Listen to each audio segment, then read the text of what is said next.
In addition to being one of the deadliest gunmen of the Old West, John Wesley Hardin also had the distinction of backing down Wild Bill Hickok in his prime. And then there's the time he killed a man just for snoring. Or at least that's how the stories go. Join me today as we take a look at both of these incidents, as well as discussing Hardin's encounter with the Bloody Bender family of Kansas, the time a belt buckle saved his life, and the lead up to the infamous Sutton-Taylor feud. My name's Josh, and you're listening to the Wild West Extravaganza.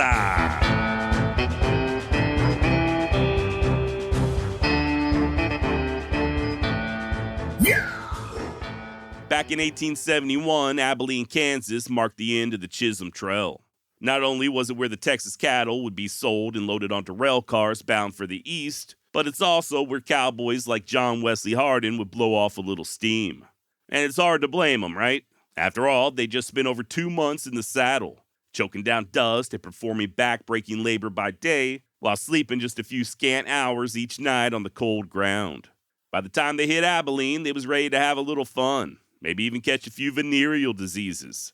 Only problem was the good citizens of Abilene had recently hired themselves a tough marshal by the name of Wild Bill Hickok. Maybe you've heard of him.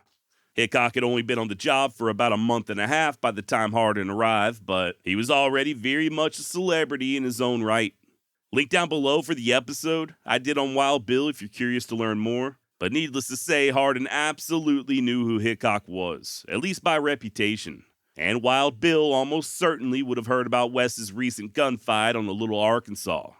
Years later, a guy named Fred Duderstadt, who was also in Abilene at that time, stated that Wes, despite his age, was already considered a hero by his fellow cowboys, not only for his most recent actions, but for, quote, thinning out occupation troops and the state police. He had a reputation as the world's fastest man with 6 guns, and he also had the reputation for shooting in the head, where it counted, end quote. Apparently, according to Fred, there was intense speculation as to what might happen if Wes and Wild Bill came together, and that folks had already taken to placing bets on who'd win in a showdown. It was inevitable that these two legends would meet up. Only question was when and which one would still be standing once the smoke cleared. In the meantime, Hardin took in the town, and it wasn't long before he found himself at the Bull's Head Saloon, owned by gambler Ben Thompson and Wes's old pal from Brenham, Phil Coe. Story goes that the Bull's Head had a rather large mural hanging from the outside depicting a steer with a ginormous tallywhacker. People complained, so Marshal Hickok asked Coe and Thompson to take it down.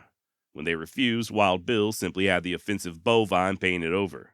This didn't sit too well with Thompson and Coe, and by the time Hardin came on the scene, they were still smarting over Wild Bill's intrusion. So much so that they allegedly tried to talk Wes into killing the famous Marshal. Guess they figured they could get the young gunslinger to do their dirty work. But to Hardin's credit, he declined. Told him that if Bill needed killing, then they could do it themselves. Now, there's been a lot of talk over the years regarding Hardin and Hickok's relationship. Unfortunately, almost everything we know about their various encounters comes from Wes's biography, and, well, let's just say he can't help but to contradict himself on numerous occasions. One minute they're friends and getting drunk and gambling together, and the next Hickok is plotting to assassinate him. It does seem pretty obvious, though, that Wes thought highly of Bill. He clearly respected the lawman, and it was important for Hardin that this admiration was reciprocated. According to Wes, their first meeting occurred over several glasses of wine as he regaled Bill about his most recent trouble with those Mexican herders. In turn, Hickok produced a warrant for Wes's arrest and stated, "Young man, I am favorably impressed with you, but don't let Ben Thompson influence you. You are in enough trouble now, but if I can do you a favor, I will do it." Okay, fair enough. With that, to quote Hardin, they departed as friends.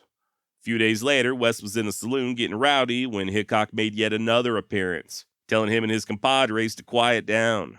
Then, noticing that Hardin was still wearing his revolvers, Hickok added that he would need to either take them off or get the hell out of town. When Wes replied that he would do neither, Hickok jerked iron and told him he was under arrest and to hand over his guns. Acting like he was doing just as he was told, Hardin slowly reached down and unholstered both revolvers, holding them out to Hickok butts forward. Just as Wild Bill went to reach for him, quick as lightning, Wes spins and cocks both pistols with the barrels aimed straight at Hickok's face. I told him to put his pistols up, which he did. I cursed him for being a long-haired scoundrel that would shoot a boy with his back to him, as I had been told he intended to do with me. He said, "Little Arkansas, you have been wrongly informed. You are the gamest and quickest boy I ever saw. Let us compromise this matter and I will be your friend. Let us go in here and take a drink, as I want to talk to you and give you some advice." End quote. And once again, per John Wesley Hardin, the two men stepped inside the Applejack Saloon for a long talk, and just like before, they parted as friends. But did this really happen? Well, if it did, Wild Bill certainly never mentioned it, although I will admit I can understand him remaining mute on the subject. Hickok biographer Joseph Rosa doesn't seem to buy it, writing, quote, "Hardin does not explain how Hickok was supposed to put down his own pistols in order to relieve him of his. Far more likely, Wild Bill would have shot him at the first move. Until Hardin's life was published in the 1890s, the incident was unknown. Certainly none of the old-timers in Abilene ever credited Hardin with any such feat. The only sensible conclusion is that the showdown never happened, and if it did, it was not as described. Wild Bill had been dead a long time when Hardin wrote his book." End quote. That said, Wes's cousin Gip does somewhat back up his claims, stating that although he never heard Hardin say anything about the border roll incident, he did indeed at some point back Hickok down. Sadly, Gip didn't offer up any additional details. A separate yet relevant story was recounted by Babe Moy, a cowhand who helped Wes herd all them steer out of Texas. According to Babe, they were in a saloon one day as Hardin began playing with his revolver. Next thing he knows, here comes Wild Bill, just walking by and casually telling Wes to put his gun up before he accidentally hurts someone. John Wesley complied, no questions asked and no attitude given. So I don't know, man. I do kind of like what historian Leon Metz had to say about the subject when he wrote, quote, "Hardin's whole life was an affirmation of who he was and what he aspired to be. Backing down Wild Bill Hickok was the consummate juncture thus far in his spiraling, man-killing career. Hardin had arrived. Until now, he had faced dregs and toughs, people for the most part hopelessly outmatched. Killing had been easy. Hardin had fired and walked away. A dead Hickok would have proven nothing except perhaps that Hardin was lucky. A live Hickok would know for the rest of his life who was the better man. Hardin realized even before he entered Abilene that he would never depart without a Hickok showdown, that he would never vacate the town without knowing in his own mind who was the better man. How and when it would take place he never realized until the second it happened. When he looked across those twin barrels into the unflinching gray eyes of Hickok, Wes Hardin knew that he had won. And furthermore, he knew that Hickok also knew he had won. It was over. Nothing remained to be proven. As for Hickok, he had nothing to prove anyway. The long-haired marshal probably shook his head, shrugged his shoulders, and never gave the incident a second thought. End of quote, and well said. By the way, if you're interested in a deep dive on all things John Wesley Hardin, I would urge you to not only read Hardin's autobiography, The Life of John Wesley Hardin, but also Mr. Metz's book, John Wesley Hardin, Dark Angel of Texas.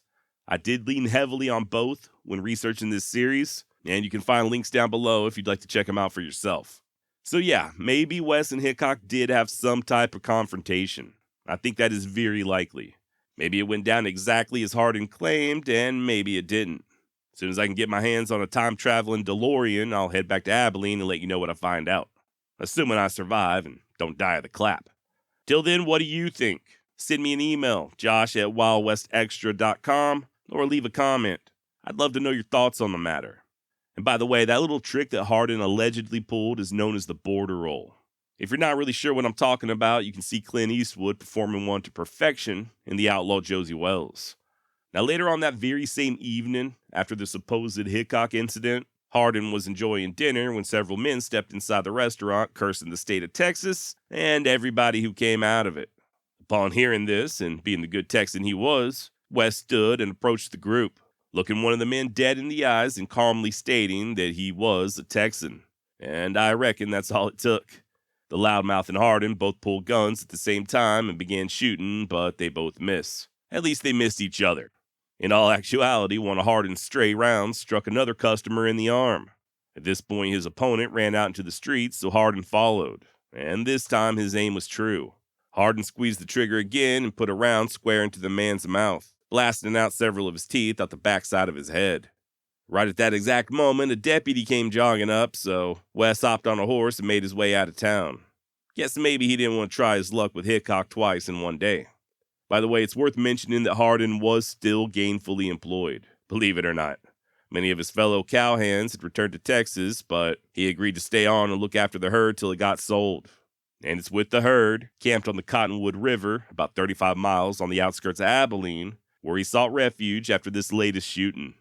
Now remember, Hardin's previous slaying of those Mexican vaqueros, a few weeks prior, really helped to elevate his status, especially among his fellow Texans. And once Wes was in camp there on the Cottonwood, he'd get propositioned by several prominent cattlemen. Apparently, a guy going by the name of Badino had recently killed Texas cowboy Bill Cochran, shot him in the back, and those cattlemen wanted Hardin to pursue and, if possible, apprehend the murderer. Wes agreed on the condition that they write letters of introduction to any large herds he might encounter along the Chisholm Trail. This was just to ensure he'd be able to draw on supplies and fresh mounts as needed. With these letters in tow, Hardin and a companion named Jim Rogers soon departed. Little ways down the trail in the town of Newton, they linked up with the dead cowboy's brother, John Cochran, and his buddy Hugh Anderson. And they continued traveling south, until finally they caught up with Badino in a saloon down in Sumner City, damn near at the Texas border. Wes commanded Badino to surrender, but he went for his guns, and that was all it took. According to Hardin, quote, "I fired at him across the table and he fell over a dead man, the ball hitting him squarely in the center of the forehead," end quote. On the way back north, Wes and the others stopped again in Newton, Kansas, and before they left, they got drunk and shot up the whorehouse. Now, just a couple of interesting side notes before we continue. That Hugh Anderson guy I mentioned a moment ago, who was riding with Hardin and the others, well, he'd return again to Newton shortly thereafter and take part in the infamous gunfight at Hyde Park, aka the Newton Massacre. This is one of the lesser-known gunfights of the Old West, but in my opinion, it's also one of the more fascinating. If you'd like to learn more, check out the link down below for the entire episode I devoted to the topic. Side note number 2. When Hardin arrived back in Abilene, he was given a large sum of money, $600, from what he called a wealthy cowman. I know that doesn't sound like much, but back in 1871, $600 was the equivalent of over $15,000 nowadays. Now, Wes would later claim that he didn't want to take the money, but, quote, "I finally concluded that there was nothing wrong with it, so I took it as proof of their friendship and gratitude for what I had done," end quote. And of course, what he had done was kill Badino. Kinda makes you think, was this wealthy cattleman truly just showing his gratitude, or was Hardin killing Badino the agreed-upon outcome from the get-go? And if that's the case, this may not be the first time that Hardin was paid to take a life. Remember, after killing Mage back in 1868, his uncle gave him $20, which, adjusted for inflation, was more like $400. And I don't know about you, but none of my uncles ever gave me no $400. Historian Leon Metz speculates that Mage may have been Hardin's first killing for hire. The wrestling match just a clever ruse building up the case for justification. Can any of this be proven? No.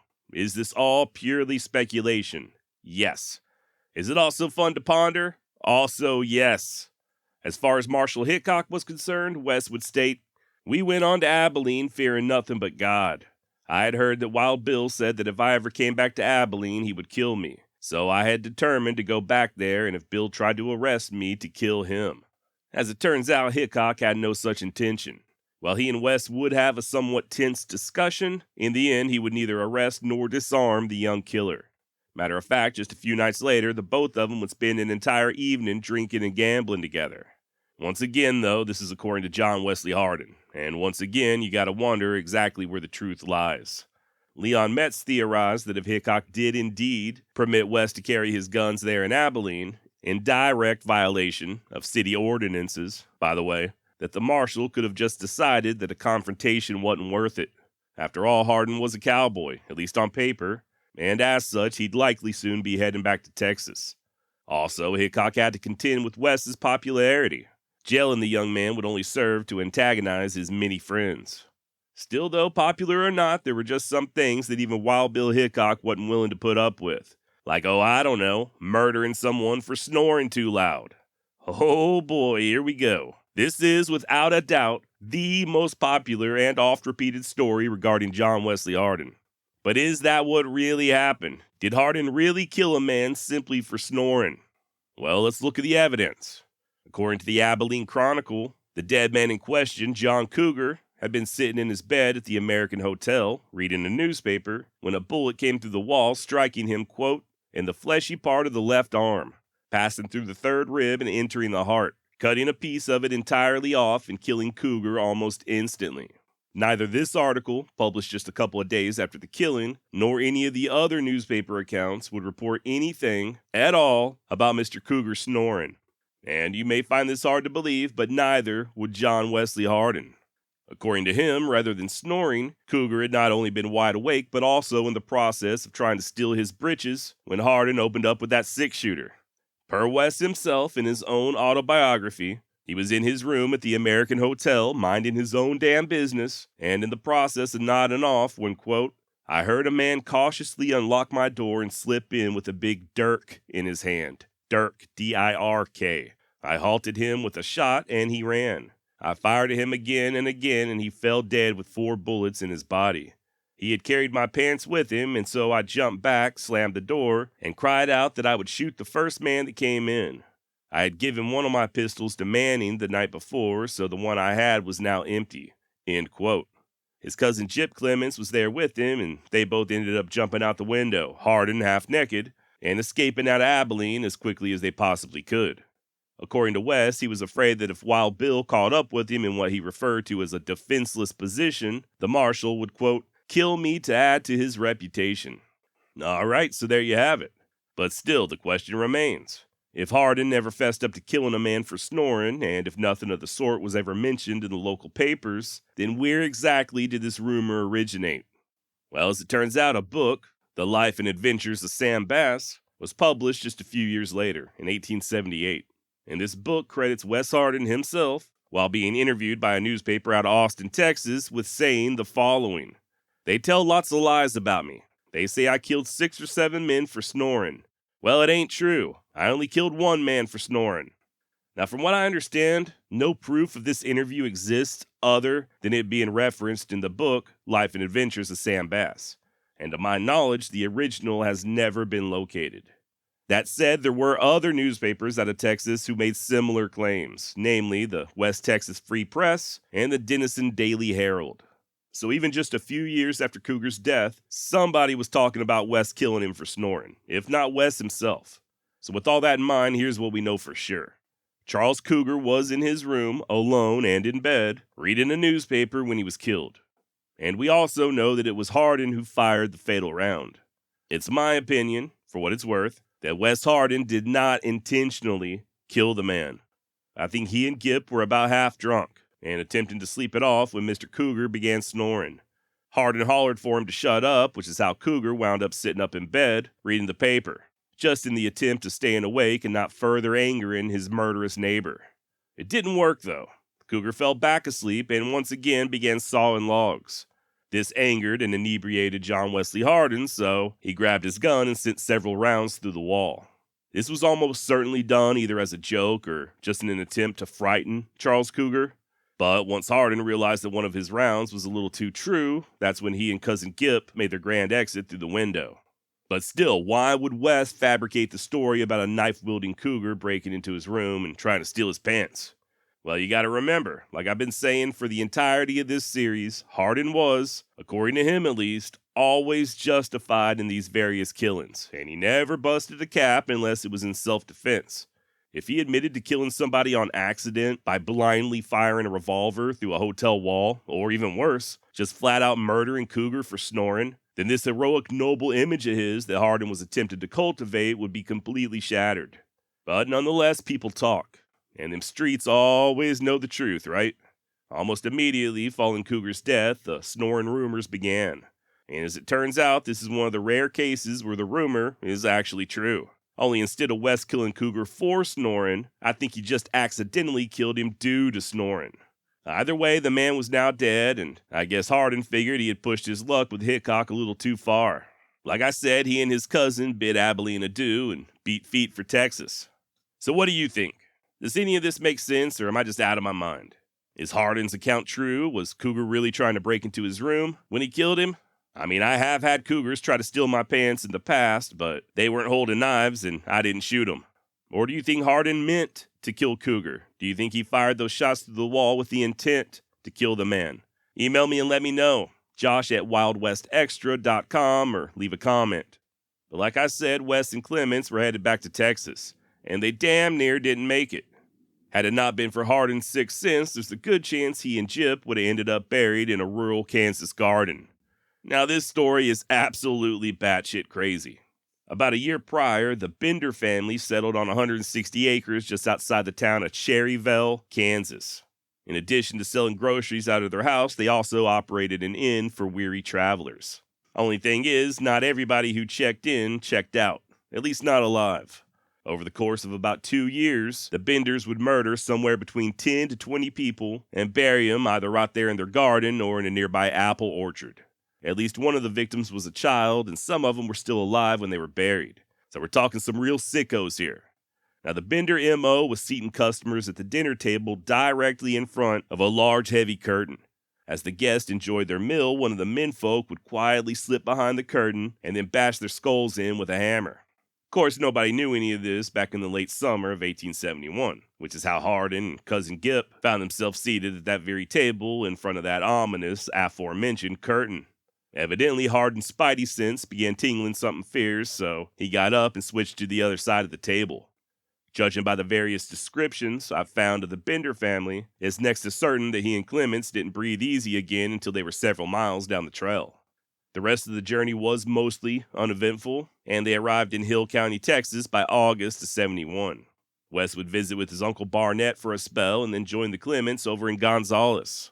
Now, that trip to Kansas notwithstanding, Hardin was still very much a wanted man down in Texas, and it wasn't long before the state police caught up with him.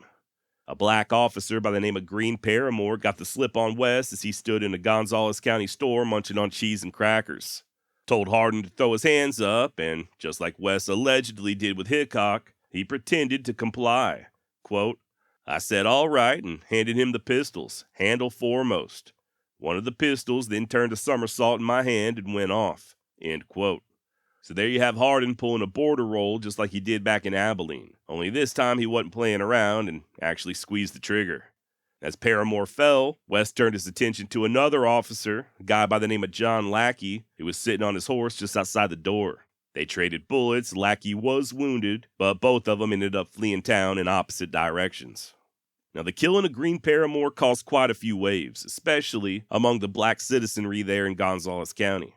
Matter of fact, they were so outraged that there were even calls of martial law being declared, and the governor of Texas, Edmund Davis, ended up raising the bounty on Hardin's head to a whopping $400. A month later, a posse out of Austin came calling, but this time Hardin was ready. According to him, quote, I met them prepared and killed 3 of them. The rest returned sadder and wiser. By the way, that store that Hardin was in when Paramore tried to arrest him was owned and operated by a guy named Neil Bowen. And Mr. Bowen had himself a daughter, Jane Bowen, who Hardin had grown quite fond of. After a brief courtship, the pair ended up tying the knot in late February of 1872. At the time of the wedding, Jane was still just 14 years old. Man, different times, I know, but as the father of a daughter, I just can't see any scenario where I would allow her to get married at the age of 14. And I damn sure wouldn't let her get married to a criminal. A couple of months after the wedding, Hardin would head south to King Ranch for undisclosed business. Yes, that King Ranch. More on this visit later, but on the return trip, Wes got to missing young Jane so much that he ruined a good horse in his rush to get back to her. Quote, I got to thinking that I had one of the prettiest and sweetest girls in the country as my wife, who would soon be looking for me, for I had promised to be gone only 12 days. The more I thought of her, the more I wanted to see her. So one night about 10 o'clock, I started from Banquet for Gonzales County, 100 miles away. I got home at about 4 a.m., but forever ruined a good horse worth $250 in doing so. The sight of my wife recompensed me for the loss of old Bob. End quote and amen. Nothing says true love like damn near riding a horse to death just so you can get back to your child bride in a timely manner. That said, as pretty and sweet as I'm sure Jane was, it still wasn't enough to keep Wes at home for any real length of time. He was always out riding with the boys, and by July, he had set out helping some buddies of his drive a herd of horses all the way to Louisiana. On the way, they stopped at the town of Willis, where, per Hardin, some fellows tried to arrest me for carrying a pistol, but they got the contents thereof instead. I stopped a week at Livingston and stayed with my Uncle Barnett, Aunt Ann, and my cousins. We had a splendid time, and then I went to Hemphill about the last of June. End quote. No sooner had he arrived in Hemphill when he began arguing with a lawman by the name of Sonny Spites. One thing led to another, and West put a bullet in Spites' shoulder. Figuring that it might not be a good idea to continue to Louisiana, Hardin fled 90 miles southwest back to his Uncle Barnett's place, where he hid out and decided to change his ways. And no, of course he didn't try to change, or even hide out for that matter. Rather than keeping a low profile, Hardin instead went gambling over in the town of Trinity. He and a local, Phil Sublett, took to quarreling in John Gates' saloon, and West slapped the older man across the face before jamming a revolver in his ear hole. Didn't pull the trigger, though. Bystanders urged calm, and Wes and Phil separated. Things soon went back to normal, but it wasn't long before Hardin noticed that Sublett was no longer in the saloon. Peering outside, Wes spots Phil armed with the shotgun and heading straight back to the bar. Oh my. Quote, I appeared at the door with my pistol, and he fired one barrel of a shotgun at me. I thought I would kill him, but did not want to get into any new trouble, so fired at him, not intending to hit him, and stepped back. As I did so, a drunken man got up and caught me by the vest, saying that he and I could whip anybody. He had a big knife in his hand, and I told him to turn me loose, but before he did, he pulled me into the middle. By this time, Sublett had gotten in line with the door, and as we darkened it, he fired the other barrel of the shotgun at me. I knew I was shot, so I instantly took after him with my six-shooter, but he threw down his gun and broke for his life. I ran him through the streets and into a dry goods store. As we went through the store, I fired at him, but my pistol snapped, and I found I had my pistol with the broken cylinder spring. My man was still on the run, and I was getting weak from loss of blood. I fired again as he went out the door, and the ball passed through his shoulder. I was getting mighty weak now, but staggered to the door as he ran, hoping to kill the man who I thought had killed me. End quote. Now, the reason Hardin was feeling so weak was due to the 2 buckshot that struck him just left of his belly button. Passed right through one of his kidneys and, according to him at least, was lodged between his backbone and his ribs. Could have been a lot worse, though. When the doctors went to pull the buckshot out, it was determined that 2 more had struck and flattened themselves on Wes's belt buckle. By all accounts, he should have been done for, but like my mamaw once told me, sometimes God lets the meanest of souls stick around in hopes they might reform. Now, Hardin would be indicted for attempted murder, so gravely wounded or not, he wasn't going to tarry there in Trinity. He was moved, I expect in a very painful manner, and convalesced in the home of a doctor over in Sumter, who just so happened to also be a family friend. Still, though, vigilantes were combing the area, so as soon as Wes was able to, he began drifting from one safe house to another. By late August, he could finally walk, but was still extremely weak and couldn't yet stand straight up. Ended up seeking refuge in the home of another friend over in Angelina County, and it was there where a posse finally caught up with him. Vowing to sell his life dearly, Hardin opened up fire with a scattergun, killing one of his opponents and catching a bullet to the thigh in the process. Nevertheless, Hardin was still able to sit a saddle long enough to make a getaway. He wouldn't go far, though. Not only is he still recovering from his previous stomach wounds, but now he's got a fresh bullet hole in his leg. Arriving at yet another friend's house, Hardin realized the jig was up and sent for Cherokee County Sheriff Richard Reagan. Why Reagan, I do not know. Author Louis Nordyke, in his 2001 book John Wesley Hardin, Texas Gunman, wrote that West had known Reagan in the past and that the lawman was not a friend to the Texas State Police. So if that's true, I guess Hardin felt like maybe he could get at least half a fair shake while in Sheriff Reagan's custody. What he wasn't counting on was catching yet another bullet. Once Reagan arrived, they went over Hardin's terms of surrender, and as West was still laying back on a cot, he reached under his pillow to fetch a revolver, meaning to hand it over to the sheriff. Unfortunately, this action was misinterpreted by a nervous deputy who shot Hardin in the kneecap. Good Lord. Now, I know this sounds almost unbelievable. It's the type of thing I normally am very skeptical of. But spoiler alert, when Hardin eventually winds up in prison, an inventory of his various bullet scars was compiled by the staff. And sure enough, he had a scar right there on his knee, along with several others, including the thigh wound he just received and the scars on his side from that buckshot. So apparently, in addition to being deadly, John Wesley Hardin was also just one hard-to-kill son of a bitch. The lawman ended up apologizing profusely for the negligent discharge, and West was transferred to a private room over in Rusk, where Sheriff Reagan's wife and son personally cared for him.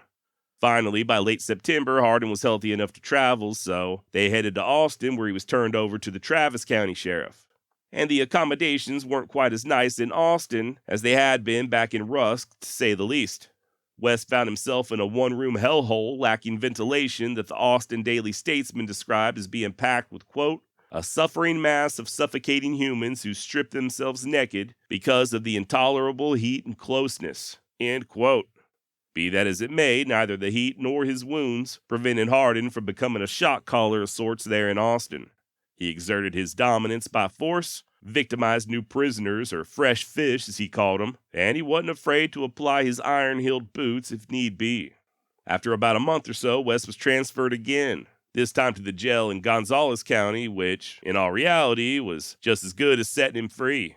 Hell, even the Gonzales County Sheriff Bill Jones was sympathetic to Hardin's plight.